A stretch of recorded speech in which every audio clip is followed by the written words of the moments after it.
Hello friends, welcome back to our channel. Pakistan అణు మరియు ballistic క్షిపణుల కార్యక్రమానికి ఉపయోగించగల ద్వంద్వ వినియోగ సరుకును కలిగి ఉందనే అనుమానంతో భారత భద్రతా ఏజెన్సీలు ముంబైలోని నువా షెవా పోర్ట్లో చైనా నుండి పాకిస్తాన్ వెళుతున్న ఓడను నిలిపివేసినట్లు అధికారులు శనివారం వార్తా సంస్థ పీటీఐకు తెలిపారు. నివేదిక ప్రకారం కస్టమ్స్ అధికారులు జనవరి 23న ఓడరేవు వద్ద మాల్టా ఫ్లాగ్తో కూడిన వాణిజ్య నౌక సిఎంఏ సిజిఎం అట్టిలాను నిలిపివేశారు. ఈ నౌక పాక్లోని కరాచీకి వెళుతోంది. ఇంటెలిజెన్స్ ఇన్పుట్ ఆధారంగా ఈ చర్య తీసుకున్నారు. దానికి ఇటాలియన్ కంపెనీ తయారు చేసిన కంప్యూటర్ న్యూమరికల్ కంట్రోల్ యంత్రంతో కూడిన సరుకును అధికారులు తనిఖీ చేశారు.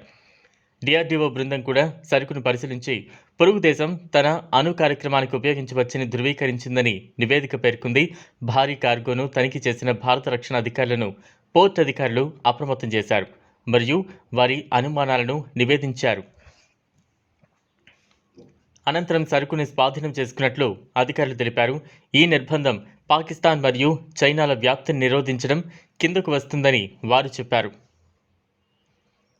లోడింగ్ బిల్లులు మరియు సరుకుకు సంబంధించిన ఇతర వివరాల వంటి పత్రాలతో సరుకుదారుని షాంఘై గ్లోబల్ లాజిస్టిక్స్ కో లిమిటెడ్ అని పేర్కొనబడింది మరియు సియాల్కోట్కు చెందిన పాకిస్తాన్ వింగ్స్ ప్రైవేట్ లిమిటెడ్ సరుకు రవాణాదారు అని పేర్కొంది. సరుకు 22,180 కిలోగ్రాముల బరువు ఉంది.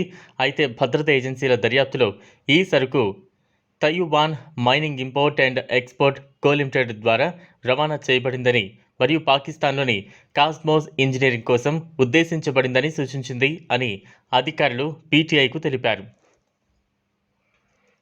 చైనా నుండి పాకిస్తాన్కు రవాణా అవుతున్న డ్యూయల్ యూజ్ మిలిటరీ గ్రేడ్ వస్తువులను భారత ఓడరేవు అధికారులు స్వాధీనం చేసుకోవడం ఇది మొదటిసారి కాదు.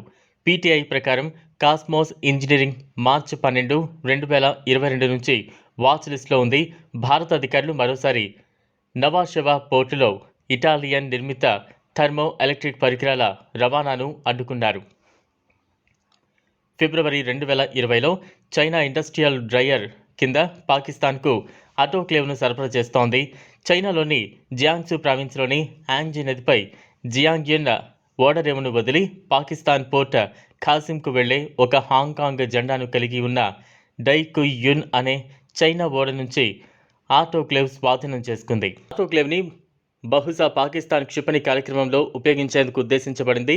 పాకిస్తాన్ నిస్సంకోచంగా క్షిపణుల అక్రమ వ్యాపారానికి పాల్పడుతోందని మరియు మిసైల్ టెక్నాలజీ కంట్రోల్ రెజిమ్ ఉల్లంఘిస్తోందనే భయాందోళనను ఇది స్వాధీనం చేసుకుంది. పాకిస్తాన్ అణు క్షిపణి కార్యక్రమాలకు చైనా మద్దతు ఇవ్వడంపై ఆందోళనలు తీవ్రమయ్యాయి. యూరోపా మరియు యుఎస్ నుండి నిషేధిత వస్తువులను కొనుగోలు చేయడానికి, గుర్తింపును తప్పించుకోవడానికి, గుర్తింపులను ముసుగు చేయడానికి పాకిస్తాన్ చైనాను ఒక మార్గంగా ఉపయోగించుకుంటుందనే ఆందోళనలు ఉన్నాయని అధికారులు తెలిపారు. పాకిస్తాన్కు చైనా సహాయం 2 విధాలుగా వచ్చాయని అధికారులు తెలిపారు. రహస్యంగా వ్యాప్తి చెందడానికి సంబంధించిన సున్నితమైన పదార్థాలు లేదా పరికరాలను సరఫరా చేయడం మరియు విదేశాల నుంచి, ముఖ్యంగా యూరప్ మరియు యుఎస్ నుంచి ద్వంద్వ వినియోగం సైనిక గ్రేడ్ వస్తువులు, పరికరాలను కొనుగోలు చేయడానికి ఆ దేశాన్ని సులభతరం చేయడంలో ఒక మార్గంగా వ్యవహరించండి.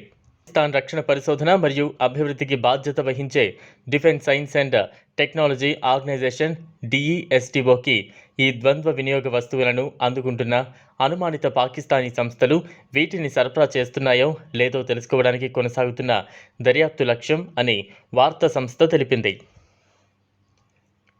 ఈ సిఎన్సి యంత్రాలు కంప్యూటర్ ద్వారా నియంత్రించబడతాయి మరియు మాన్యువల్గా సాధ్యం కాని సామర్థ్యం, స్థిరత్వం, ఖచ్చితత్వం యొక్క స్థాయిని ఉత్పత్తి చేస్తాయి. పాకిస్తాన్ క్షిపణి అభివృద్ధి కార్యక్రమానికి కీలకమైన విడిభాగాల తయారీకి ఈ పరికరాలు ఉపయోగపడతాయని నిపుణులు తెలిపారు. ఉత్తర కొరియా తన అణు కార్యక్రమంలో సిఎన్సి యంత్రాన్ని ఉపయోగించుకుంది. చూశారు కదా, ఇది వాళ్ళ వీడియో. ఈ వీడియో కనుక మీకు నచ్చినట్లయితే లైక్ చేయండి, షేర్ చేయండి, ఛానల్ను సబ్స్క్రైబ్ చేసుకోండి. Thanks for watching.